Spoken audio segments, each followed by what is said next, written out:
Hi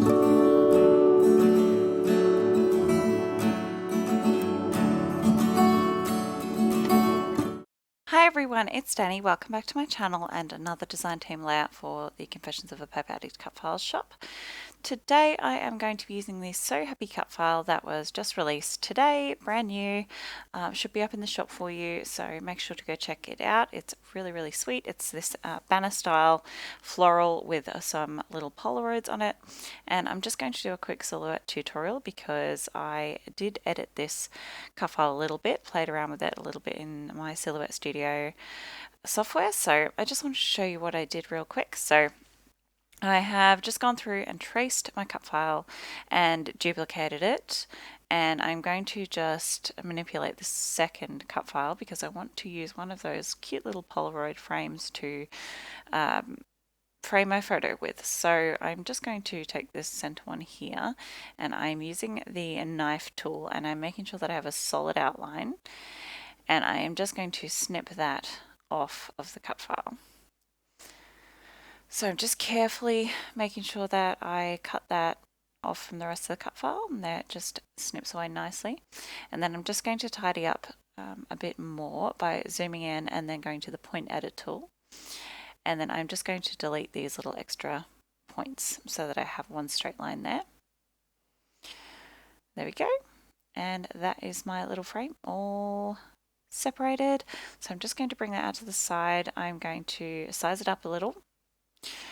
So the photo I want to use, I'm actually using a 4x6, but I want the inside of the frame to be a 3x4 because I'm only going to use that much of my actual photo. So you'll see what I mean in a minute when I actually make the layout. But I've just drawn a rectangle, just a plain rectangle, and I'm going to resize that to 3x4 so that I get a better idea of how big to make this frame. So that is a little trick for you if you're not sure how big to make things in your cut file editing program. Just draw a little rectangle the size of your photo or however many photos you're going to use and pop them onto the mat, and it gives you an idea of how big you need everything else to be. So I've sized that frame up, but now you can see the thickness of the frame is quite a lot thicker than the rest of the cut file. So I'm just going to do a slight internal offset just to make it a little bit slimmer. There we go. That's a bit more like what I am after. And I'm just double checking that my photo still fits. It was a little bit too big there, so I did just size it down slightly. Okay, now that I've done that, I am going to bring in this cute little layered butterflies cut file, which is a little bit of an older release. I can't remember exactly which month this came out, but just quite a few sweet little different designs of butterfly. Not that that actually made any sense what I just said, but you get the idea. It's quite late at night, so I am not entirely coherent right now, unfortunately.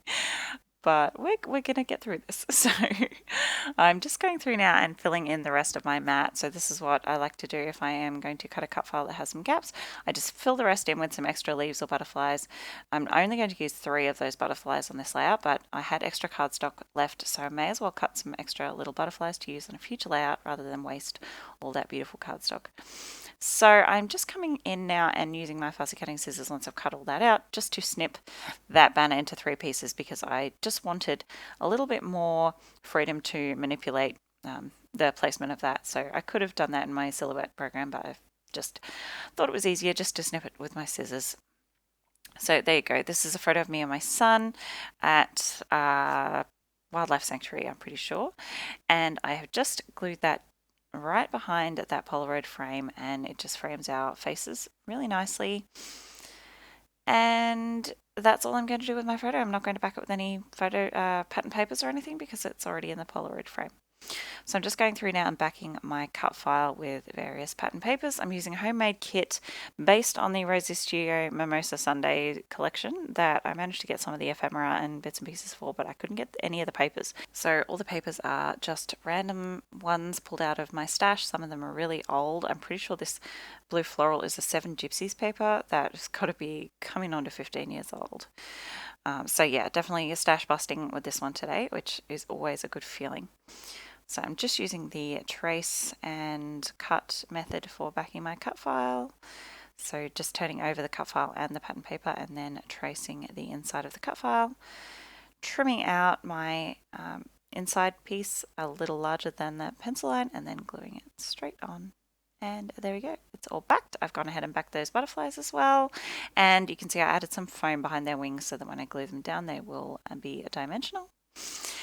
And then, of course, some splatters. I just wanted to do, actually, I had some more mixed media planned for this layout, but when it came to it, I just kind of forgot, to be honest. And then I was halfway through and I realized that, yeah, I'd forgotten. So I just really couldn't be bothered going through and starting all again. So I just do some white and gold splatters as per usual, especially on a floral kind of garden layout like this. I love my splatters. So I think they're really pretty and delicate.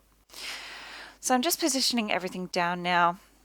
I know my cut file is going to stay there. There's really nowhere else it can go. So I'm just gluing down, and I don't glue the strings down. I just glue down the ends. So I'm gluing down the florals and then the ends where the strings attach into the florals. But I'm going to leave the actual strings unglued down so they cast a shadow and you can see a bit of dimension there. They kind of look like they're hanging rather than sort of kind of stuck straight to the page. I really like how that looks. I did just snip off that middle Polaroid because I'm going to cover it up with my photo and I didn't want to waste it. So I'm just going to snip that off and add it into that little space where there was a bit of a gap. So again, I could have done that in my Silhouette Studio program if I had thought about it, but I didn't. So I'm just going to use my scissors, and that works just fine too if you're a little uncomfortable with manipulating cut files in the software. You can always just cut them out and then use your scissors. Easy peasy. So I'm adding in the butterflies. I'm just adding a bit of glue to the center and then letting their wings pop up nice and dimensionally. Just got 3 different ones there in varying sizes. And then I'm going to embellish. I don't embellish very much. Yeah, I kind of thought I'd go crazy with the florals and the butterflies and everything, but I really don't add all that much. I really didn't need to. I think because the cut file has all those little clusters in there, it's just already really nicely set up for you to position your clusters. So I just added a few little bees. I add that little bird up the top there, that butterfly at the top. And then some of these gold leaf sprigs I thought were really sweet, just to fill out my clusters there. A perfect little addition to those. I love those little bees. They're my favourite part of this collection. They're so sweet. Pulled out the puffy stickers now. I love these, and I do get that little bee on there eventually, but at the moment I just can't decide where to put it. So I'm going through the sticker book first and popping down just a couple of these little phrase stickers.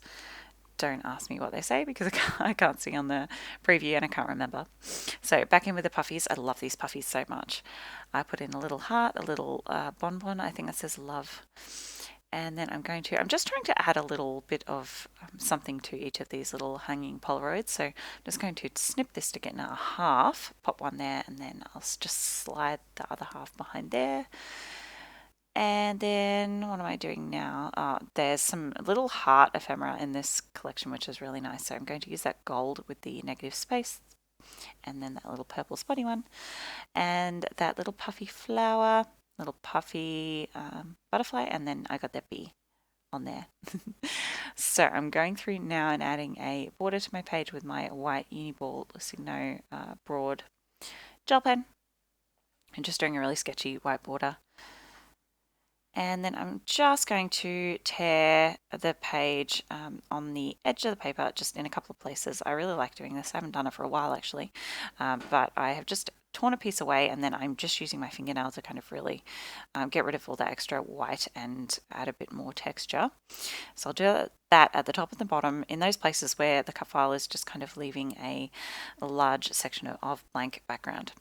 And then I'm just going to use this pattern paper. It's kind of just a darker coral color, and I'm pretty sure I use this to back a few of the flowers and the butterflies as well. So it helps just to bring in some more of that color. And I'm just using a bit of wet glue. I just find that's easiest because I can manipulate it slightly once I've stuck it down. So if it's off by 0.5 millimeter, I can move it still with wet glue, whereas tape I can't do that. So there we go. And then the very last thing I'm going to do is add some Nuvo drops. I've been on an enamel dot kick lately. I haven't used my Nuvo drops in a while, so I thought this would be a nice time to use them. I'm just using the white pearly ones. And that's my layout finished. Thank you so much for joining me today. I really hope you enjoyed this layout. I really love it. It's so bright and happy and summery. It's really pretty. I love it. Close-ups are coming up. Don't forget to check the description box for the link to the shop and the Facebook group. And I'll see you next time. Bye, guys.